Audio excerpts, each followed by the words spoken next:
मुस्कुराते रहिए और हंसते रहिए, कभी अपनों के लिए और कभी अपने लिए। तो चलिए हम ऐसी एक कहानी आपके लिए लेकर आए हैं जो आपको इंस्पायर करेगी।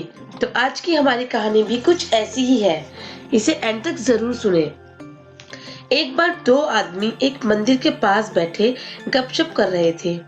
वहाँ अंधेरा छा रहा था और बादल मंडरा रहे थे। थोड़ी देर में वहाँ एक आदमी आया और वो उन दोनों के साथ बैठकर गपशप करने लगा। कुछ देर बाद वो आदमी बोला उसे बहुत भूख लग रही है। उन दोनों को भी भूख लगने लगी थी। पहला आदमी बोला मेरे पास 3 रोटी है और दूसरा बोला मेरे पास 5 रोटी है, हम तीनों मिल बांट कर खा लेते हैं। उसके बाद सवाल आया कि 8 रोटी 3 आदमी में कैसे बांट पाएंगे। पहले आदमी ने राय दी कि ऐसा करते हैं, हर रोटी के 3 टुकड़े करते हैं, अर्थात 8 रोटी के 24 टुकड़े होंगे और हम तीनों में 8-8 टुकड़े बराबर बराबर बट जाएंगे। तीनों को उसकी राय अच्छी लगी और 8 रोटी के 24 टुकड़े करके प्रत्येक ने 8-8 रोटी के टुकड़े खाकर भूख शांत की और फिर बारिश के कारण मंदिर के प्रांगण में ही सो गए। सुबह उठने पर तीसरे आदमी ने उनके उपकार के लिए दोनों को धन्यवाद दिया और प्रेम से 8 रोटी के टुकड़ों के बदले दोनों को उपहार स्वरूप 8 सोने की गिन्नी देकर अपने घर की ओर चला गया।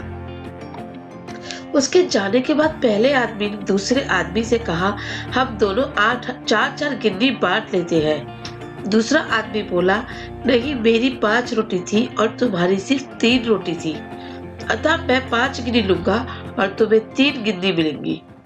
इस पर दोनों में बहस और झगड़ा होने लगा। इसके बाद वे दोनों सलाह और न्याय के लिए मंदिर के पुजारी के पास गए और उसे बताई सारी समस्या तथा न्याय समाधान के लिए प्रार्थना की। पुजारी भी असमंजस में पड़ गया।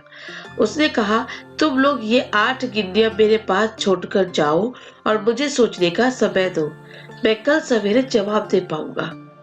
पुजारी को दिल में वैसे तो दूसरे आदमी की 3 और 5 की बात ठीक लग रही थी, पर फिर भी वह गहराई के साथ सोचते हुए गहरी नींद में सो गया।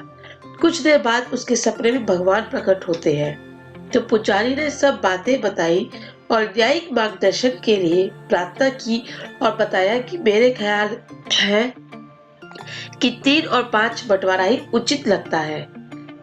भगवान मुस्कुराकर बोले, नहीं, पहले आदमी को 1 गिन्नी मिलनी चाहिए और दूसरे आदमी को 7 गिन्नी मिलनी चाहिए। भगवान की बात सुनकर पुजारी अचंभित हुआ और अचरज से पूछा, प्रभु ऐसा कैसे? भगवान ने एक बार मुस्कुराए और बोले कि इसमें कोई शंका नहीं कि पहले आदमी ने अपनी 3 रोटी के 9 टुकड़े किए, परंतु उन 9 में से उसने सिर्फ 1 बांटा और 8 टुकड़े स्वयं खाए, अर्थात उसका त्याग सिर्फ 1 रोटी के टुकड़े का था, इसलिए वो सिर्फ 1 गिन्नी का हकदार है। और दूसरे आदमी ने अपनी 5 रोटी को 15 टुकड़े किए, जिसमें से 8 टुकड़े उसने स्वयं खाए और 7 टुकड़े उसने बांट दिए, इसलिए वो न्याय अनुसार 7 गिन्नी का हकदार है। यही गणित है मेरा और यही मेरा न्याय है। ईश्वर का न्याय सटीक विश्लेषण सुनके पुजारी उनके चरणों में नतमस्तक हो गया। इस कहानी का सार ये है कि हमारा वस्तु स्थिति को देखने का, समझने का दृष्टिकोण और ईश्वर का दृष्टिकोण एकदम भिन्न है। हम न्याय को जानने समझने में सर्वदा अज्ञानी है। हम अपने त्याग का गुणगान करते हैं, परंतु ईश्वर हमारे त्याग की तुलना हमारे सामर्थ्य और भोग के तौर पर निर्णय करते हैं। तो दोस्तों, उम्मीद है आपको हमारी कहानी अच्छी लगी होगी। इसे लाइक करें, शेयर करें और कमेंट बॉक्स में हमें बताएं कि आपको हमारी कहानी कैसी लगी।